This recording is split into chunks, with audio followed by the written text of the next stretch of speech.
दिग्विजय सिंह ने सीडब्ल्यूसी की बैठक में कार्यप्रणाली पर सवाल उठाए, लेकिन आदेश जी लिख रहे हैं कि उनकी समझ कहती है केसी वेणुगोपाल से नहीं, राहुल गांधी से सवाल पूछे गए हैं। ये जो अंदर ही अंदर कांग्रेस पार्टी में हार को लेके मंथन नहीं हो रहा है, चिंतन नहीं हो रहा है, तो ऐसे में ये सवाल उठने लाजमी थे। अब इस बार दिग्विजय सिंह ने जो बात कही, उन्होंने कहा कि कांग्रेस पार्टी की सारी पावर्स को सेंट्रलाइज कर दिया गया है, यानी जिला अध्यक्ष जो बन रहे हैं उनके फैसले भी दिल्ली से हो रहे हैं। जिस उम्मीद की मैं बार बार बात करता हूँ आपके शो में कि एक उम्मीद होनी चाहिए, तो वो उम्मीद पार्टी के अंदर खत्म हो चुकी है। एक बार बताऊँ मैं आपको, भले ही राहुल गांधी थोड़े नाराज़ हुए हैं दिग्विजय सिंह से, लेकिन हर नेता ने उनको बधाई दी है। एक चर्चा मुलाकात की बहुत हुई, मुलाकात प्रियंका गांधी और प्रशांत किशोर की। दिग्विजय इलेक्शन मैनेजमेंट कमेटी की भी बात कर रहे थे, क्यों नहीं बना। इस मुलाकात के क्या मायने आप देख रहे हैं? दरअसल ये खबर ना प्रशांत ने ही लीक करी है। मुलाकात हुई थी, ऐसी जानकारी है। वो मुलाकात हुई, वो उससे आगे नहीं बढ़ पाई, और उसको आगे मैं भी नहीं बढ़ाऊंगा। नहीं देखिए पहले ही बोल गए, इनको पता है जिद्दी आदमी पूछेगा। क्योंकि मैं जानता हूं कि वो आगे बढ़ जाएगी तो ज़्यादा दूर तक चली जाएगी। तो जो वर्तमान चाणक्य कहे जाते हैं, अब उनकी चाणक्यगिरी अपने ही घर में चल रही है। लोग कहते हैं कि मोदी के बाद योगी, जो एक फ्रेज़ बन गई है, लेकिन योगी जी वहाँ इसलिए नहीं आ सकते, जो मेरी व्यक्तिगत राय है, जितना मैं राजनीति समझता हूँ। बीजेपी का जो संगठन है वो अमित शाह के पूरे कंट्रोल में है, लेकिन क्या उतनी ही ब्रांड वैल्यू, उतनी ही फेस वैल्यू हिंदुस्तान की जनता, उतना ही प्यार, उतना ही भरोसा अमित शाह पे दिखाएगी?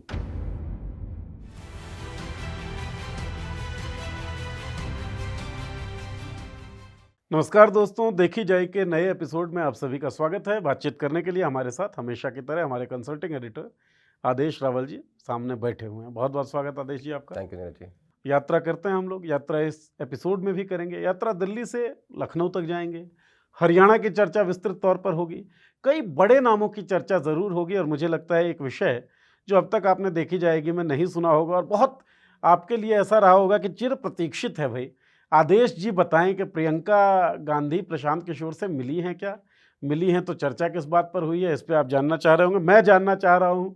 आदेश जी मुझे नहीं पता कि खुश होंगे कि नहीं होंगे इस सवाल पे, लेकिन चर्चा तो करनी होगी क्योंकि देखी जाएगी, बातचीत की जाएगी तो क्या निकलता है। तो बहुत सारी बातें हैं। उत्तराखंड क्या हिंदुत्व का नया प्रयोगशाला बनता जा रहा है? नायाब सिंह सैनी अगर कद्दावर हो रहे हैं तो कद अमित शाह का बढ़ रहा है या नरेंद्र मोदी का, या फिर मिली जुली कोई नीति चल रही है? इस बारे में बातचीत होगी। बातचीत दिग्विजय सिंह की होगी। सीडब्ल्यूसी बैठक में क्या बागी तेवर दिखाए हैं दिग्विजय सिंह ने, जैसी चर्चा सोशल मीडिया पर हो रही है, या कुछ और है? इन सब सवालों पर बातचीत आदेश जी के साथ। आदेश जी शुरू करते हैं। तो मुझे लगता है कि इतने सालों से कांग्रेस को आप कवर कर रहे हैं, और जो सबसे बड़ी खबर एक बहुत बड़े नेता के बारे में आई कि भाई दिग्विजय सिंह ने सीडब्ल्यूसी की बैठक में कार्यप्रणाली पर सवाल उठाए। कहा गया केसी वेणुगोपाल की पे, लेकिन आदेश जी लिख रहे हैं कि उनकी समझ कहती है केसी वेणुगोपाल से नहीं, राहुल गांधी से सवाल पूछे गए हैं। क्या है पूरा माजरा, किससे सवाल पूछे गए हैं और क्यों पूछे गए हैं? नहीं, सवाल इसलिए पूछे गए हैं कि जिस तरीके से कांग्रेस पार्टी चल रही है, आप 3 लोकसभा चुनाव हार चुके हो, आप इन पिछले लगभग 1.5 साल में 5 राज्य हार चुके हो, और आपने तीसरी बार जब लोकसभा चुनाव हारे तो आपने 100 का आंकड़ा भी टच नहीं किया, 1 नंबर उसमें भी कम रह गया। तो ये जो अंदर ही अंदर कांग्रेस पार्टी में हार को लेके मंथन नहीं हो रहा है, चिंतन नहीं हो रहा है, तो ऐसे में ये सवाल उठने लाजमी थे। हमने इसी शो में बिहार के चुनाव की हार के बाद बहुत चर्चा की इस बारे में कि गांधी परिवार समझ नहीं पा रहा है कि कहाँ दिक्कत है, कहाँ उन्हें पार्टी को ठीक करना चाहिए और कहाँ उन्हें जवाबदेही तय करनी चाहिए। हम लगातार इसके बारे में चर्चा कर रहे हैं, और बिहार चुनाव के पहले से हमने ये बात शुरू की थी। तो अब वो चीज़ होनी ही थी, दिग्विजय सिंह ने शुरुआत की उसकी। इस वर्किंग कमेटी की बैठक से पहले एक एसआईआर को लेकर बैठक हुई थी जी, जिसमें रैली को लेके बात हुई थी, जो दिल्ली में रैली हुई एसआईआर को लेके। उसमें भी दिग्विजय सिंह ने इस बात को उठाया था और उसका समर्थन किया था मुकुल वासनिक ने। अब इस बार दिग्विजय सिंह ने जो बात कही, उन्होंने कहा कि कांग्रेस पार्टी की सारी पावर्स को सेंट्रलाइज कर दिया गया, यानी जिला अध्यक्ष जो बन रहे हैं उनके फैसले भी दिल्ली से हो रहे हैं। जिला अध्यक्ष पहले बन जाते हैं, प्रदेश अध्यक्ष बाद में बनता है। तो एक जो हायरार्की होती थी, यानी अब एक जो स्टेट प्रेसिडेंट को जो काम लेना है अपने जिला अध्यक्षों से, वो उसमें लेने में सक्षम नहीं है। हालांकि जब संगठन सृजन के नाम पे इसकी शुरुआत हुई थी तो कहा यह गया था कि डीएमके के मॉडल के तर्ज पे, जैसा तमिलनाडु में वो डीएमके पार्टी करती है कि उनके जिलाध्यक्ष तय करते हैं कि किसको उस जिले में विधायक का टिकट मिलेगा, तो हम भी ऐसे शक्तियाँ देंगे विधायकों को। लेकिन ये भी ठीक से इम्प्लीमेंट नहीं हो पा रहा है, तो उसको लेके सवाल उठे, पावर सेंट्रलाइज कर दी, इसको लेके सवाल उठे। और दिग्विजय सिंह ने एक बात और कही कि हमने तो सत्ता देख ली, पार्टी ने हमें बहुत कुछ दिया है, लेकिन ये जो नौजवान यहाँ बैठे हुए हैं इनका क्या होगा, इनके बारे में हमें सोचना चाहिए। तो जिस उम्मीद की मैं बार बार बात करता हूँ आपके शो में कि एक उम्मीद होनी चाहिए किसी भी व्यक्ति के पास, किसी दल के पास, कि हाँ कुछ बेहतर हमारा हो जाएगा, जिस उम्मीद के सारा जीवन कट जाता है, आदमी का जीवन बीत जाता है क्योंकि उसको उम्मीद होती है, तो वो उम्मीद पार्टी के अंदर खत्म हो चुकी है। तो ये देर सवेर होना ही था। दिग्विजय सिंह ने जो सवाल उठाए हैं, मुझे नहीं लगता कि वो सवाल वेणुगोपाल के ऊपर है। वेणुगोपाल रिप्रेजेंट करते हैं राहुल गांधी को, राहुल गांधी की पॉलिसी को, राहुल गांधी के फैसलों को इम्प्लीमेंट करते हैं पार्टी के अंदर। वो सीधे सवाल राहुल गांधी से हैं कि आपकी लीडरशिप में ऐसा हो रहा है। ठीक है, आप कांग्रेस प्रेसिडेंट नहीं है, लेकिन सबको पता है कि सारे फैसले आपके आसपास से होकर ही गुजरते हैं और जैसा आप चाहते हैं वैसे ही चीज़ें पार्टी में इम्प्लीमेंट होती हैं। और वो कौन करता है? वेणुगोपाल करते हैं। तो दिग्विजय सिंह ने जो सवाल उठाए हैं वो सीधे सवाल राहुल गांधी से हैं। मैं कम से कम मैं ऐसा मानता हूँ, मेरी समझ ये कहती है, क्योंकि जीएसओ संगठन महासचिव जो होता है वो वेणुगोपाल है। वो व्यक्ति महत्वपूर्ण नहीं है, वो पद महत्वपूर्ण है। जिसको भी आप वहां बैठा देंगे वो तो वही काम करेगा जो उसको लीडरशिप कहेगी जी। तो दिग्विजय सिंह के ये सारे सवाल सीधे तौर पे राहुल गांधी से हैं। और ये जो मैंने लिखा इसके बाद ये साबित भी होता है। 27 तारीख को ये वर्किंग कमेटी की बैठक थी, 28 तारीख को कांग्रेस पार्टी का स्थापना दिवस था। जैसे ही सुबह वहाँ लोग पहुँचे तो दिग्विजय सिंह और राहुल गांधी आमने सामने हुए। तो दिग्विजय सिंह ने नमस्ते की, उधर से भी नमस्ते हुई। तो राहुल गांधी ने कहा कि कल आपने अपना काम कर दिया। और इसका मायना क्या था? हाँ, इसके दो मायने हैं। इसका एक मायना तो ये है कि हमारी बैठक मनरेगा के ऊपर थी और आपने पूरी हेडलाइन चेंज कर दी और हमारे पार्टी का जो अंदर का झगड़ा था वो सड़क पे आ गया। और मीडिया ने मनरेगा की बात नहीं की वर्किंग कमेटी में, सिर्फ इस बात की बात की कि दिग्विजय सिंह ने जो सवाल खड़े किए हैं, दिग्विजय सिंह ने तारीफ की बीजेपी के संगठन की, ठीक है, तो वो हेडलाइन बनी। इसका दूसरा मायना ये है कि आपने सीधे तौर पर मेरी लीडरशिप पे सवाल खड़े कर दिए। तो मैं दूसरी बात से ज़्यादा इत्तेफाक रखता हूँ और ये बात कह के वो चल दिए। मुझे इसमें एक चीज़ समझना है आदेश जी, क्योंकि 2-3 सवाल मेरे दिमाग में एकदम से कौंधे हैं। पहला तो ये कि जब एक एक करके पूछिए। हाँ, एक एक करके पूछ लेता हूँ कि तो चलिए पहले मनरेगा वाली बात करते हैं। अगर वर्किंग कमेटी की बैठक मनरेगा के ऊपर होनी थी तो मनरेगा पे बात आती, वो कम्युनिकेशन बाहर जाता तो ज़्यादा हितकर होता। उस मीटिंग के दौरान ये बात कहकर मुद्दा तो डाइल्यूट हुआ ना मनरेगा वाला। मुझे लगता है मनरेगा से बड़ा मुद्दा इस बात का है कि पार्टी चले कैसे। देखिए, पार्टी का एक बहुत महत्वपूर्ण रोल होता है, क्योंकि पार्टी अपने कार्य से और उसका जो काम करने का तरीका होता है, वो किनको काम देती है, किन से काम लेती है, उसमें उससे भी वोट ऐड कर सकती है, जो कि पिछले कुछ सालों से नहीं हो पा रहा है। यानी जो जिन लोगों की जवाबदेही होनी चाहिए उनकी जवाबदेही नहीं है और आप एक के बाद चुनाव हारते जा रहे हैं और पार्टी चलती जा रही है। तो ऐसे में वर्किंग कमेटी, क्योंकि सबसे बड़ी एक बॉडी है कांग्रेस पार्टी की, जो कहते हैं कि हाईएस्ट बॉडी है और उसमें ही तमाम बड़े फैसले होते हैं और वही सबसे बेहतर मंच है अपनी बात रखने के लिए। तो दिग्विजय सिंह को इससे बेहतर मंच नहीं मिल सकता था अपनी बात रखने के लिए। एक बार बताऊं मैं आपको, भले ही राहुल गांधी थोड़े नाराज़ हुए हैं दिग्विजय सिंह से, लेकिन हर नेता ने उनको बधाई दी है। हालांकि वो उनका अंदर समर्थन नहीं कर पाए, वो एक अलग बात है, लेकिन दिग्विजय सिंह को तमाम नेताओं ने इस बात को लेकर बधाई दी कि आपने सही बात कही है। मुझे नहीं पता ये बात गांधी फैमिली को पता है नहीं पता है, उन तक ये बात पहुंची है नहीं पहुंची है, लेकिन सब ने अप्रिशिएट किया है क्योंकि वो जानते हैं कि जो असली दर्द है वो यही है। देखिए, जब तक आप खांसी की तरह ट्रीट करेंगे ठीक है, लेकिन जब आपको ये पता है कि ये टीबी है और फिर भी आप उसको खांसी मान रहे हो तो आपका उपचार नहीं हो सकता है बेहतर। आप तो एक्सेप्ट करिए कि प्रॉब्लम है, डॉक्टर के पास जाओगे, बताओगे ना भाई मुझे प्रॉब्लम है, आपको मैं तो बीमार ही नहीं हूँ, तो डॉक्टर क्या बोले, जाओ अपने घर। मतलब पहले अपने अंदर अमेंडमेंट करिए, उसके बाद हम इश्यूज को अच्छे से कम्युनिकेट कर पाएंगे। हालांकि एक चर्चा ये भी है कि दिग्विजय सिंह ना बहुत पुराने और बहुत एक्सपीरियंस नेता हैं कि वो ऐसे ही कभी कुछ नहीं बोलते। तो उनके पीछे की इस बात के कहने के पीछे की मंशा भी ढूंढी जा रही है। इस पे भी मैं आने वाला था क्योंकि सोशल मीडिया पे एक धड़ा जो है वो आह्लादित होके कि भाई जो दिग्विजय सिंह है वो शशि थरूर होने वाले हैं, क्योंकि शशि थरूर के लिए लगभग लोग ये मान चुके हैं कि वो बीजेपी में जा सकते हैं किसी भी वक्त जब किवाड़ खुल जाए बीजेपी का। दिग्विजय सिंह की एसोसिएशन पर शक करना या ऐसा कहना कि शायद वो बीजेपी की लाइन बोल रहे हैं, कैसे डिकोड करते हैं आप नहीं इस देखिए, बात को? अगर कोई नेता अपने घर में अपने घर को या अपनी पार्टी की आलोचना करता है तो उसको आपको पॉजिटिव लेना चाहिए। दिग्विजय सिंह हमेशा से आरएसएस के खिलाफ बोलते रहे हैं और मुझे अच्छे से याद है जब सरकार यूपीए की होती थी और जब वो संघ को लेकर बयान देते थे तो पार्टी तुरंत एक वो स्टेटमेंट निकालती थी, कहती थी कि ये उनके व्यक्तिगत राय है, ये हमारी राय नहीं है। ठीक है, आज जो दिग्विजय सिंह कहते थे वही राहुल गांधी कहते हैं आरएसएस को लेके कि एक ऐसी विचारधारा है जो जिससे इस देश में नफरत फैल रही है। तो अब मुझे लगता है कि दिग्विजय सिंह को एक और व्यक्ति मिला है उनकी पार्टी में, उनका नेता जो राहुल गांधी है, जो उन्हीं की बात कहते हैं। आज कोई नहीं कहता कि इनकी व्यक्तिगत राय है। ठीक है, तो दिग्विजय सिंह की बात को ये सोचना कि वो पार्टी के खिलाफ जाके कर रहे हैं, राहुल गांधी के खिलाफ जाके कर रहे हैं, मुझे ऐसा नहीं लगता। तो ये बस सोशल मीडिया नैरेटिव का नहीं, सोशल मीडिया नैरेटिव कुछ भी चलता रहता है। वहाँ तो ये भी चल रहा है कि राज्यसभा के लिए कर रहे हैं।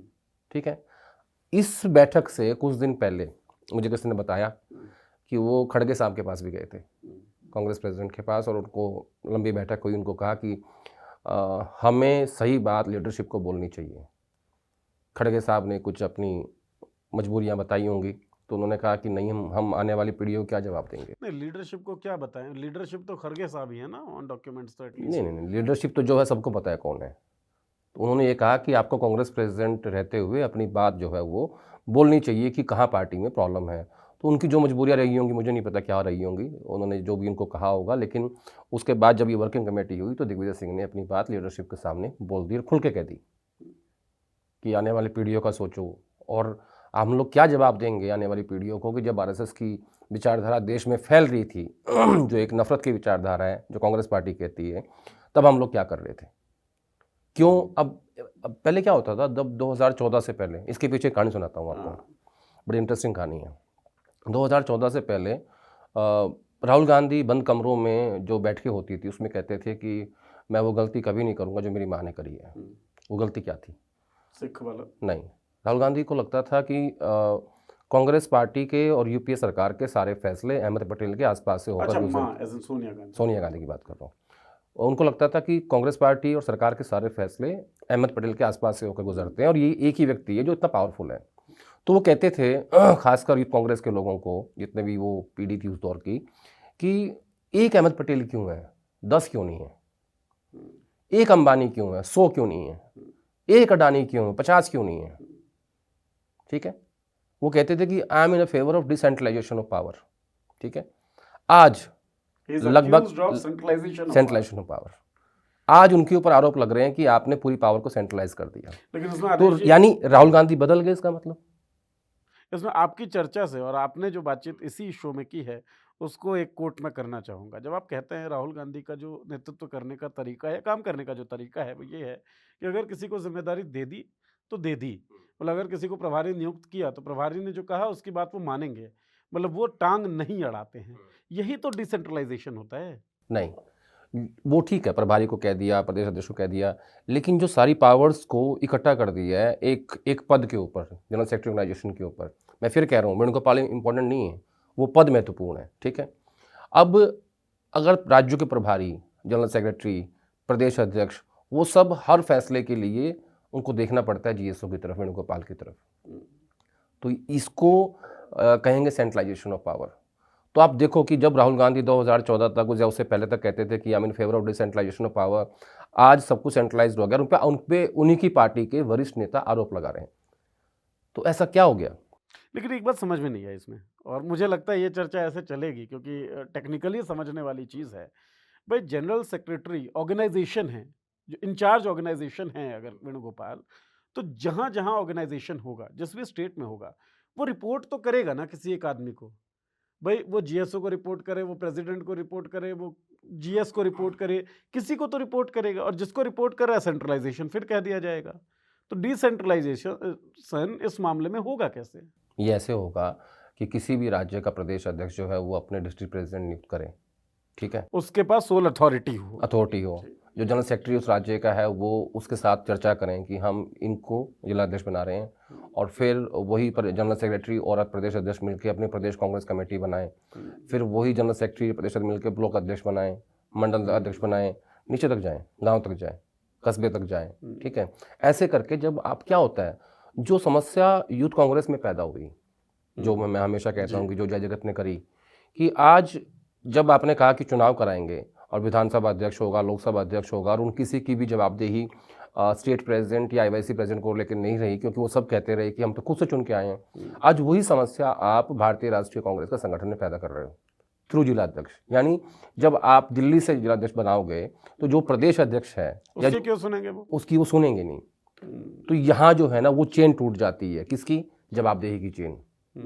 जब कोई प्रदेश, कोई जिला का अध्यक्ष ये कहेगा कि मुझे वेणुगोपाल ने बनाया है या मुझे दिल्ली ने बनाया है, तो वो जो स्टेट प्रेसिडेंट वो कैसे काम करेगा। मतलब बेशक इंटेंशनली या इंटेंशन के तहत राहुल गांधी डिसेंट्रलाइजेशन की वकालत करते हों, लेकिन जो पूरी हायरार्की है वो सेंट्रलाइजेशन ऑफ पावर की तरफ जा रही है, चली गई है। आज हम थोड़ी कह रहे हैं, ये तो खुद पार्टी का सबसे बड़ा नेता दिग्विजय सिंह कह रहे हैं, इतने बड़े नेता हैं, एक्सपीरियंस नेता हैं।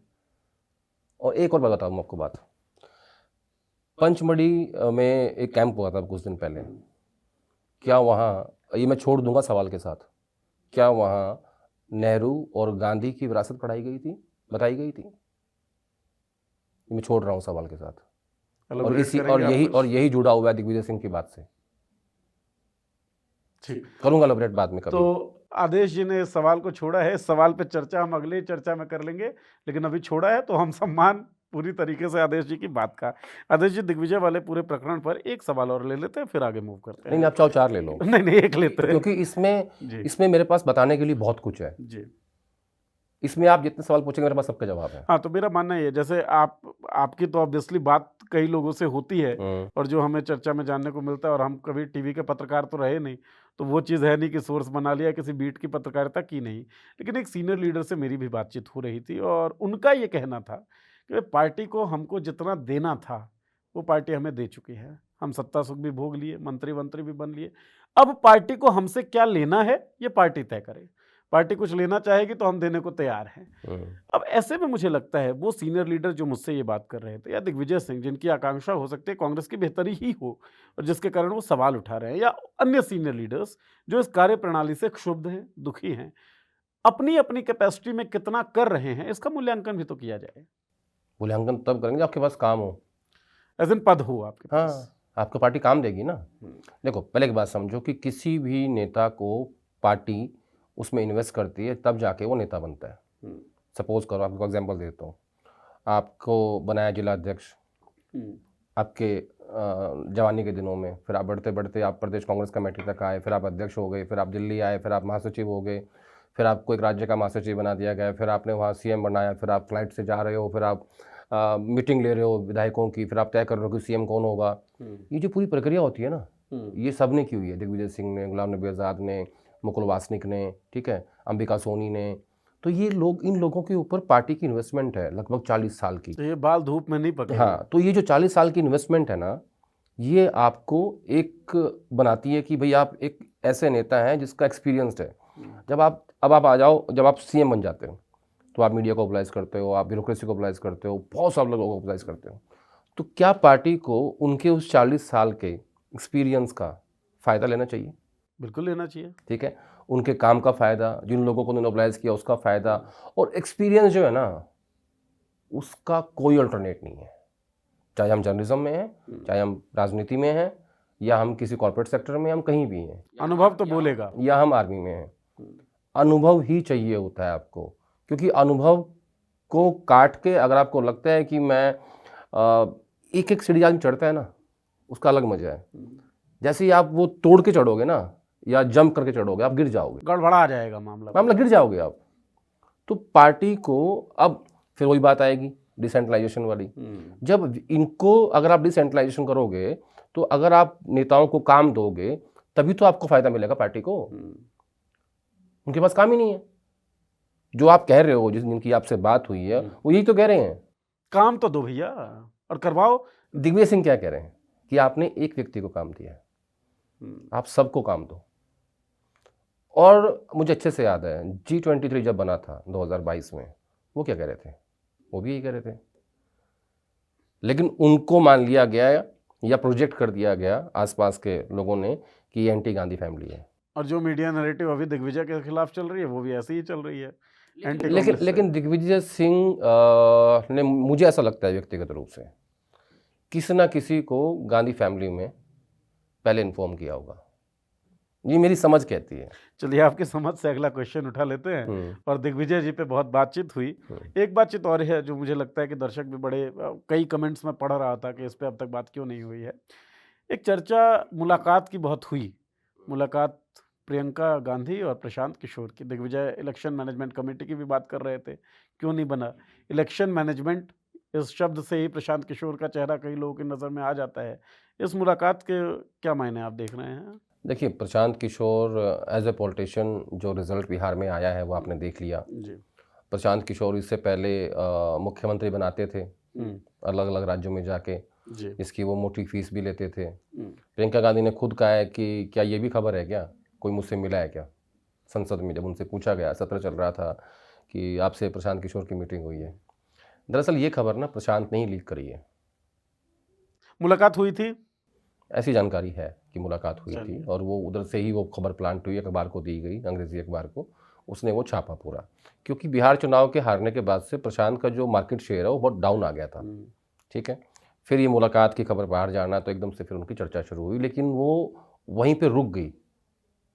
वो मुलाकात हुई, वो इससे आगे नहीं बढ़ पाई और उसको आगे मैं भी नहीं बढ़ाऊंगा। नहीं देखिए पहले ही बोल गए, इनको पता है जिद्दी आदमी पूछेगा। क्योंकि मैं जानता हूं कि वो आगे बढ़ जाएगी तो ज़्यादा दूर तक चली जाएगी। ठीक है ना, थोड़ी सी कुछ आवश्यकता नहीं, इतनी सी बता तो दिया। मुलाकात हुई थी, मुलाकात क्यों हुई थी? नहीं, ये तो मैं कैसे कह सकता हूँ, मैं तो था नहीं वहाँ, दो लोगों के बीच की मुलाकात। अरे आपके पास खबरें आती है सोर्सेज नहीं, खबरें आती हैं, सोर्सेज से आती हैं, ठीक है, लेकिन अभी रिलायबल सोर्सेज से खबर नहीं है। चलिए, होगी भी तो अभी बताएंगे नहीं। अभी ये भी मूडी आदमी, हरियाणा के आदमी मूडी तो होते हैं, तो हरियाणा की बात कर लेते हैं, वो मेरे हिसाब से खुल के बात होगी उस पर। तो अमित शाह हरियाणा पहुंचते हैं साहब, आपके ट्विटर पे भी मैं देख रहा था, उस पर भी आपने मेंशन किया है। पंचकुला हरियाणा में नायाब सिंह सैनी के शान में कसीदे पढ़े जाते हैं। एक पूर्व मुख्यमंत्री जो है उस कार्यक्रम से नदारद रहते हैं। वो पूर्व मुख्यमंत्री जिनके बारे में कहा जा रहा था कि इनको पूर्व इसलिए किया गया है ताकि ये वर्तमान अध्यक्ष बन सके, अध्यक्षता चली गई। नायाब सिंह सैनी, आपने बताया था कि भाई सुपर सीएम जो कहते हैं वही करते हैं। सैनी साहब ने खुद कहा कि भाई मैं तो एक चपरासी की भी नियुक्ति नहीं कर सकता या हटा नहीं सकता हूँ। तो कौन से इक्वेशंस नए पैदा हो रहे हैं हरियाणा के अंदर? ये सुपर सीएम की जो नीचे गिरने की मामला शुरू हुआ, ये शुरू होता है फॉर्मर आईपीएस पूर्ण कुमार की आत्महत्या के साथ में जी। उस दौरान में आपने देखा होगा कि नायब सिंह सैनी कुछ फैसला नहीं कर पा रहे थे, क्योंकि शत्रुजीत कपूर जो उस वक्त के डीजीपी थे वो उनके बड़े नज़दीकी थे। उधर खुल्लर साहब थे, उधर नीरज दफ्तौर था, तो ये काफ़ी लोग थे। तो कंट्रोल जो था वो खट्टर साहब के पास था हरियाणा का, इसीलिए उनको सुपर सीएम कह रहे थे। और एक दिन नायब सिंह सैनी ने स्टेटमेंट भी दिया था कि मेरे को डमी कह दिया, मेरे को डमी कहा। वो अपनी भाषा में कहते हैं कि वो मन्नू डमी कहा, ऐसे बोलते हैं वो अम्बाला साइड में।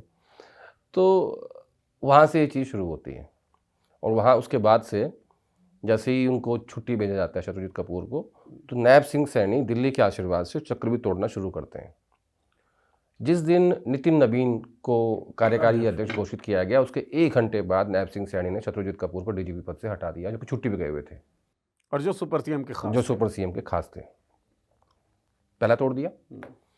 आज जब हम बात कर रहे हैं, अभी 10 मिनट पहले अजय सिंघल 1992 बैच के आईपीएस अफसर, उनको हरियाणा का डीजीपी लगा दिया गया। और अगर आपको ये समझना है कि ये चक्रव्यूह नंबर 2 कैसे टूटा है, तो आप ये चेक कर लेना कि पिछले 11 साल से उनकी पोस्टिंग कहाँ कहाँ रही है।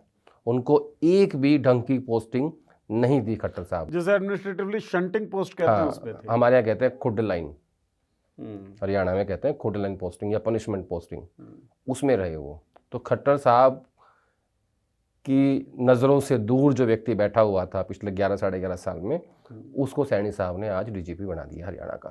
तो चक्कर भी तोड़ दिया। दूसरा, अब टूटेगा तीसरा, वो ऐसा- होगा प्रदेश अध्यक्ष का। मिथोलॉजी की बात करें थोड़ी सी, अभिमन्यु ने चक्रव्यूह तोड़े थे, लेकिन अभिमन्यु ने चक्रव्यूह तोड़ने के गुण सीखे थे जब वो पेट में था। अर्जुन सुना रहा था कहानी, उससे अभिमन्यु सीख गया था, ऐसा कहते हैं। तो नायाब सिंह सैनी ने चक्रव्यूह तोड़ने के गुण कहाँ सीखे, कहाँ से ताकत पाई? जब आपने पंचकुला की बात की और जहां खट्टर साहब नहीं गए उस महत्वपूर्ण मीटिंग में, जहां खुद गृह मंत्री अमित शाह हरियाणा आए थे, और ऐसा कहा जाता है कि वो उस दिन पानीपत में थे, और पानीपत और पंचकुला की दूरी मुश्किल से 2 घंटे की है, 2-2.5 घंटे की, और मैं ये कह दूं कि 130 और 30 मुश्किल से 160 किलोमीटर है। ठीक है, तो वहाँ वो उस दिन नहीं पहुँचे, उसकी चर्चा बहुत थी हरियाणा में।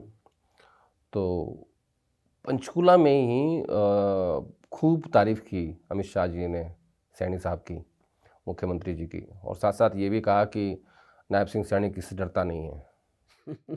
तो भाई किससे डर की बात हो रही थी मुख्यमंत्री को? है ना सवाल? बेशक है। ठीक है, तो वहीं सब कुछ खत्म हो जाता है। और अब जब डीजीपी जो इसको बनाया है सिंघल साहब को, अजय सिंघल जी को, तो वो तो साफ साफ दिख रहा है। मुझे ऐसा लग रहा है कि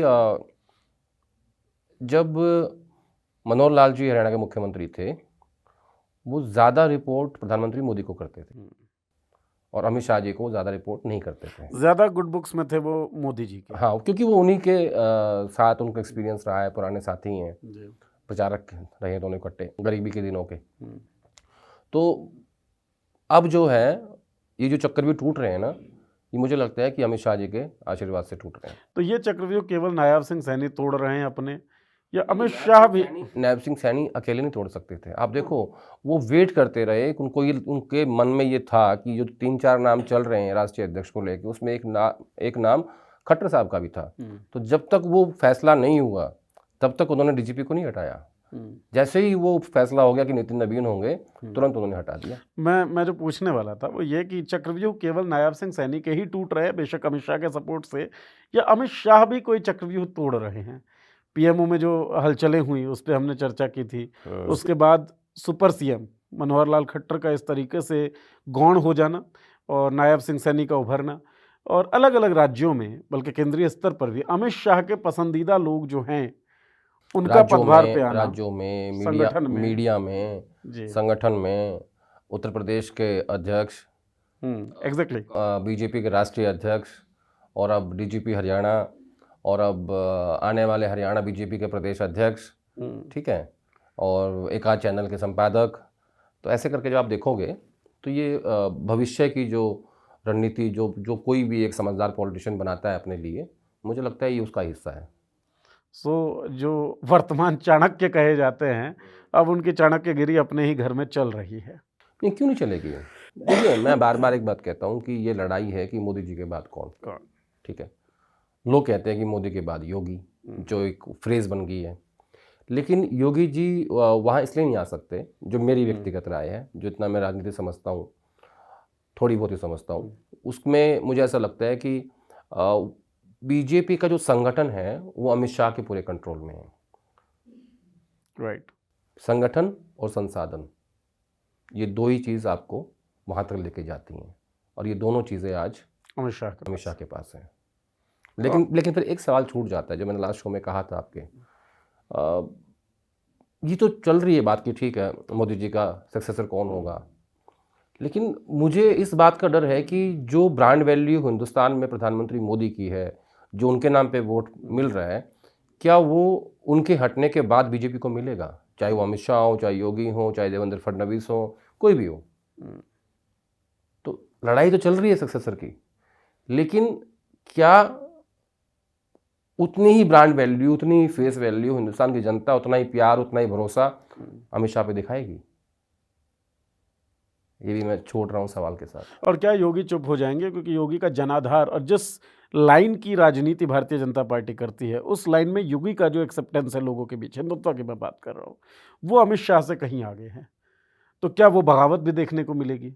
नहीं, राजनीति में तो कुछ भी संभव है, और जहाँ सत्ता लंबे समय तक रहती है, बगावत होना, झगड़े होना लाजमी होता है, और इनके पास तो 3rd टर्म चल रहा है। और अब अगला लिटमस टेस्ट ये है कि अगर योगी जी 3rd टाइम आ जाते हैं, उत्तर प्रदेश का मुख्यमंत्री अगर 3री बार बन जाता है, तो फिर ये जो रस्साकसी है बिटवीन अमित शाह एंड योगी, ये और बढ़ जाएगी। अब बात समझो कि आप मोदी जी तीसरी बार गुजरात के सीएम बने ही थे, ठीक है, आपको बने में ज़्यादा समय नहीं हुआ था, आपका कार्यकाल भी पूरा नहीं हुआ था।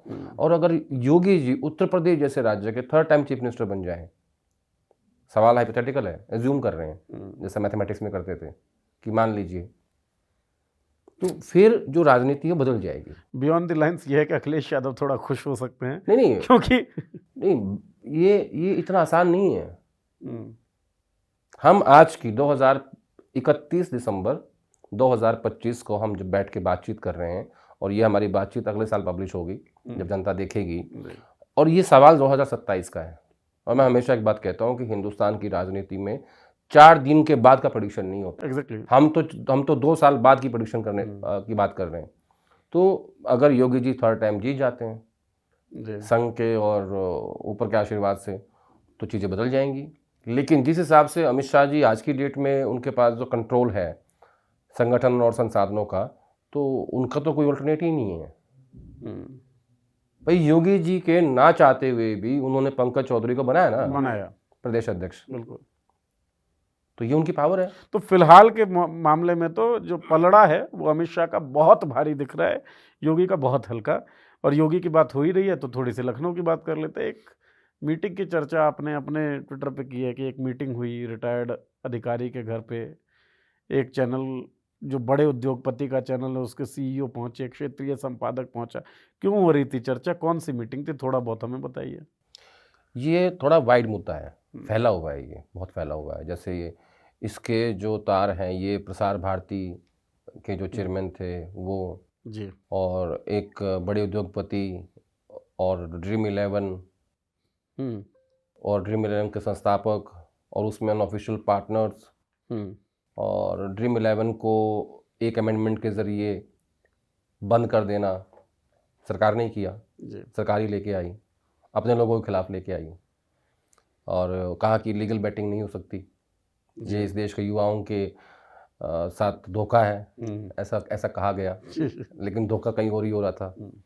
तो ये सब बातें हैं उसमें, मैंने लगभग सारी बातें बोल दी आपको, क्योंकि ये काफ़ी बड़े मामले हैं नीरज जी, और इसमें बहुत बड़े लोग इन्वॉल्व हैं। तो एक बड़े देश के सबसे बड़े उद्योगपति के चैनल का सीईओ लखनऊ जाते हैं और वहाँ उनकी मुलाकात एक बड़े रिटायर्ड अफसर से होती है जिनका हाल ही में इस्तीफा हुआ था, सहगल साहब, जहाँ से भी हुआ था, और उनके खिलाफ फिर एक रिपोर्ट आई एक न्यूज़ पोर्टल पे कि उन्होंने तथाकथित घोटाला किया है, ठीक है। तो उनके साथ एक लंबी बैठक हुई, उसकी चर्चा काफ़ी थी लखनऊ में, और कॉर्पोरेट हाउसेज में भी थी कि ऐसा क्या हो गया। तो एक कॉर्पोरेट हाउस से ही मुझे फ़ोन आया, उन्होंने बताया कि ऐसे बात है, तो हम चाहते हैं कि थोड़ा सा इस पर आप प्रकाश गौर फरमाएं। तो मैंने कहा यार ऐसी बातों पे गौर मैं ही फरमाता हूँ और तो कोई फरमाता नहीं है। तो मैंने अपने दर्शकों का ख्याल रखते हुए उस पर गौर फरमाया। तो वो चाहते थे कि मैं नाम लिख दूँ, तो मैंने वो नाम नहीं लिखा। वो चाहते थे कि मैं या तो नाम लिखूँ उस बंदे का जिससे मीटिंग हो रही है, या नाम लिखूँ उस न्यूज़ पोर्टल का जिस पे वो स्टोरी आई है, ताकि कुछ क्लियर हो। तो मैंने दोनों काम नहीं किए। तो बात भी मान ली और अपनी भी चला ली। हरियाणा चलाते हैं गुण तो देखिए गुण तो है। अच्छा, थोड़ा सा हमारे कहने पे या हमारे रिक्वेस्ट पे साहब थोड़ा सा एलोबरेट करिए इसके पॉलिटिकल इम्पैक्ट को। जो भी मीटिंग किसके पॉलिटिकल इम्पैक्ट, जो मीटिंग हुई है इसका कुछ पॉलिटिकल नहीं, नथिंग टू डू विद इसमें कुछ भी पॉलिटिक्स नहीं है। ये कॉर्पोरेट की आपस की लड़ाइयाँ हैं, कॉर्पोरेट की लड़ाइयाँ हैं। कॉर्पोरेट की लड़ाइयों में हालांकि पॉलिटिक्स तो घुसी होती है, क्या है शायद बाद में होती है। देखो मैंने पता नहीं हमारी ये बात हुई या नहीं हुई, मैंने ड्रीम 11 को लेकर ट्वीट किया था। उसमें मैंने कहा था कि हर्ष जैन इस ऐप को लेके आए थे, और फिर कुछ हाई कोर्ट्स के वर्डिक्ट आए जिसमें ये कहा गया कि गेम ऑफ स्किल जो है वो लीगल है।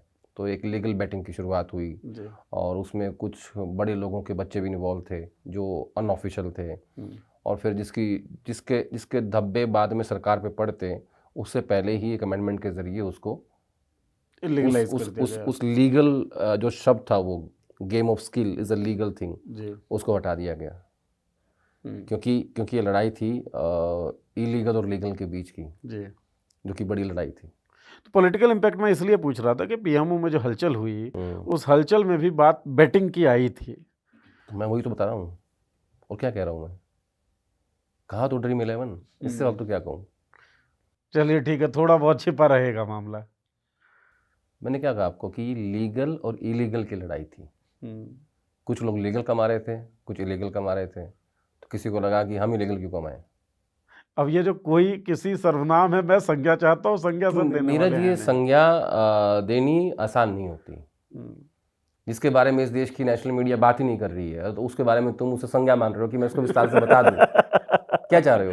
नहीं ठीक है, थोड़ा सा पर्दा रहना चाहिए। हालांकि अभी हमने पर्दा खींचने की बात की। चलिए सर, उत्तर प्रदेश में थे तो पुराना उत्तर प्रदेश का जो एक हिस्सा था, जो नया राज्य बना उत्तराखंड, बहुत सुंदर और बड़ी शानदार जगह है, दिल्ली के आसपास है, लोग घूमने भी जाते हैं।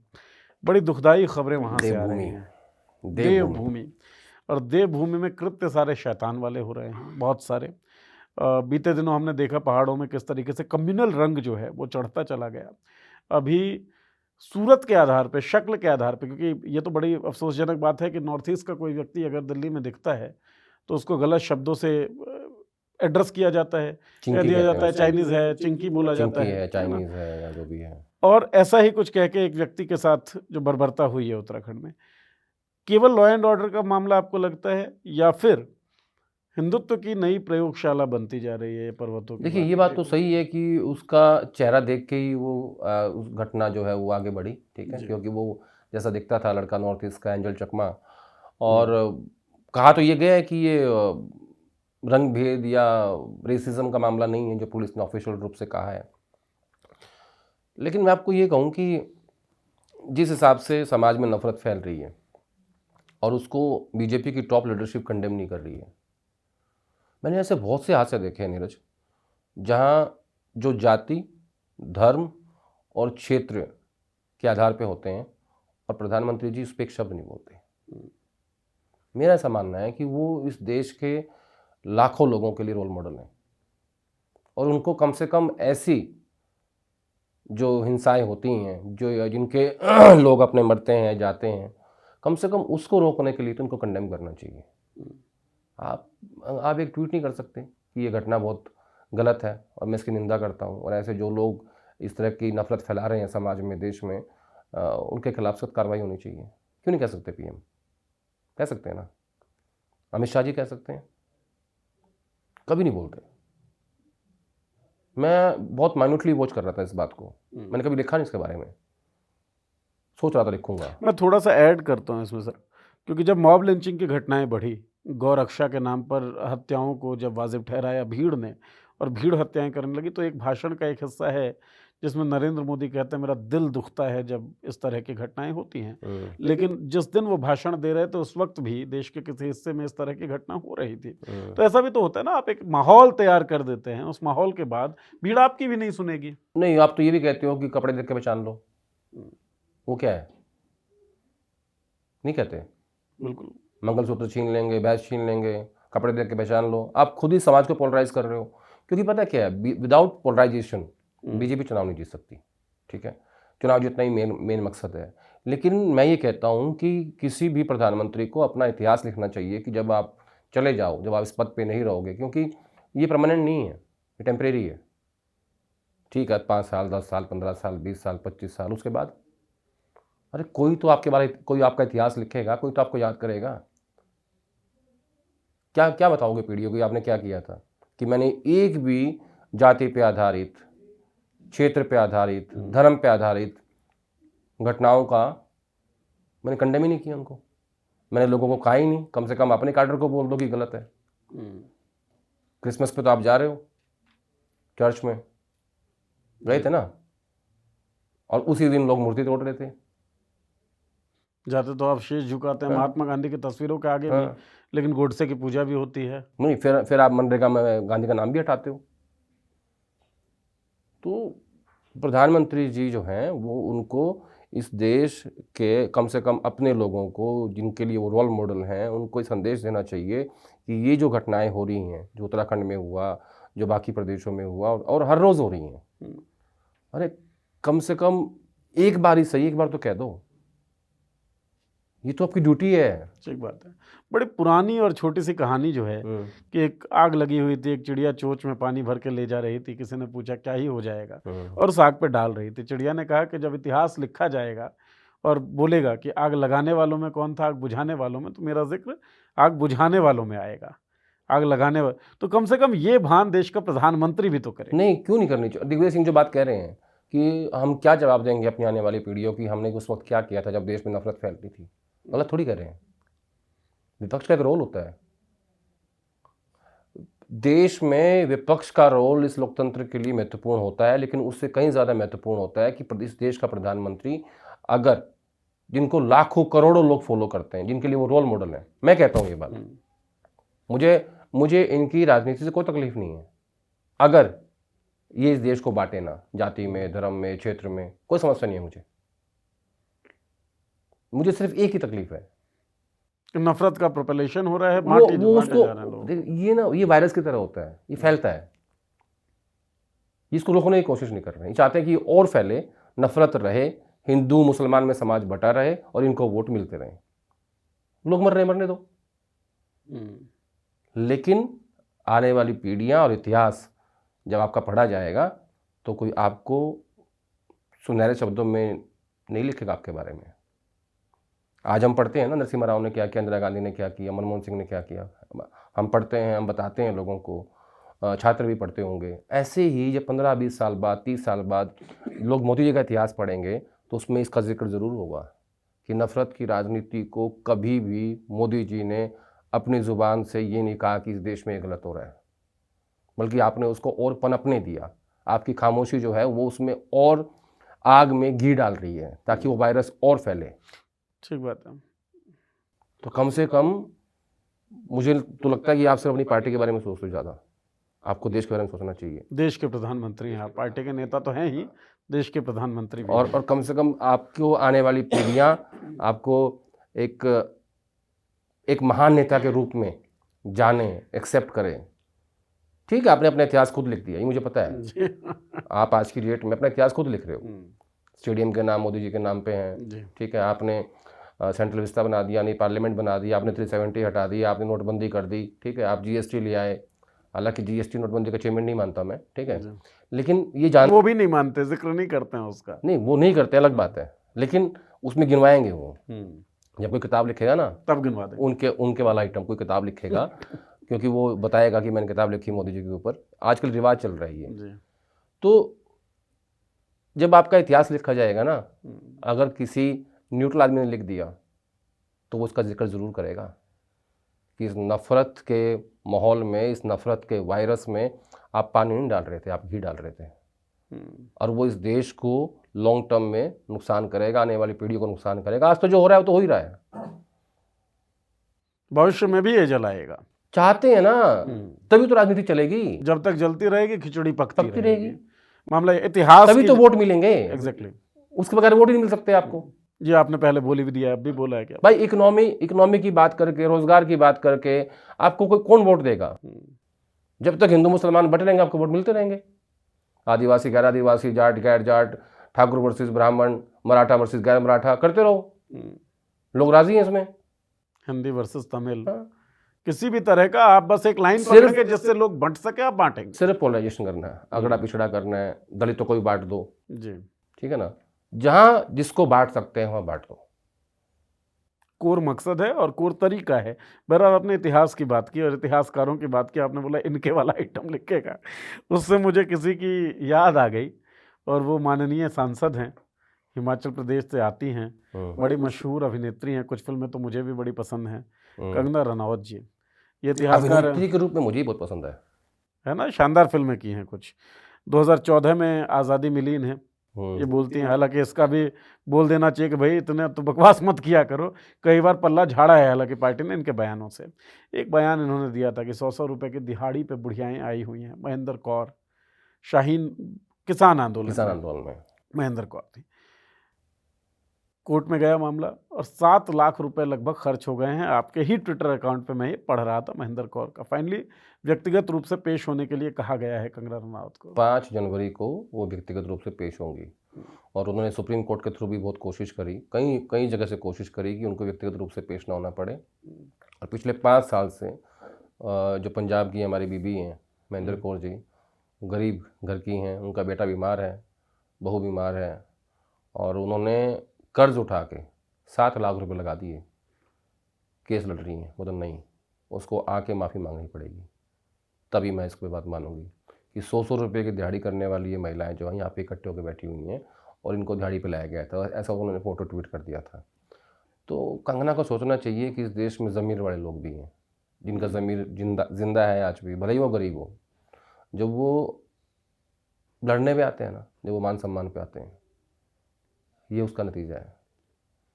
मुझे 5 तारीख को वो तस्वीर देखनी है कंगना की कोर्ट में खड़े हुए। एक माफ़ी तो बनती है। तो वो महेंद्र कौर के आंखों में आंखें डाल के कहेगी कि हाँ मुझसे गलती होगी, वो देखनी है मुझे बस। ठीक बात है। ज़मीर की बात उन्होंने की। ज़मीर जब तक जिंदा रहे तब तक चीज़ें ठीक रहती हैं, वरना तो संसद के अंदर लोग कुछ भी बोल जाते हैं और कोई उफ तक नहीं करता, सत्ता पक्ष खास तौर पे। आजकल हम देख रहे हैं इस तरह का कोई माहौल। सांसद कह रहा है कि तुम कठमुल्ले हो, दूसरे जी। सांसद को तुम आतंकवादी हो, सदन के अंदर। एग्जैक्टली उसी बात का मैं जिक्र कर रहा था। मुझे लगा कि मैं शब्द बोल दूंगा तो आप नाराज़ हो जाएंगे, आपने ही बोल दिया तो ठीक है। तो इस तरह की जो भाषा की शुचिता है वो तो बची ही नहीं, नैतिक शुचिता भी बची है नहीं।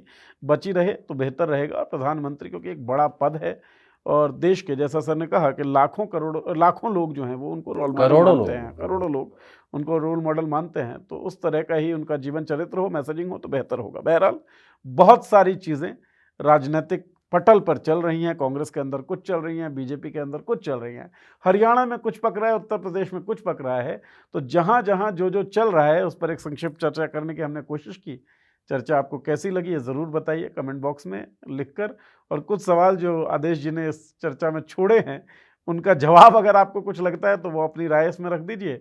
और कुछ नए सवाल पैदा हो रहे हैं तो वो भी पूछ लीजिए, अगली चर्चा में हम शामिल और करेंगे। ये रिकॉर्डिंग हमने 31 को की है जी। और 2026 की आप सबको शुभकामनाएं, मॉल्टिस के सभी दर्शकों को, बहुत मेरी तरफ से भी और नीरज की तरफ से भी।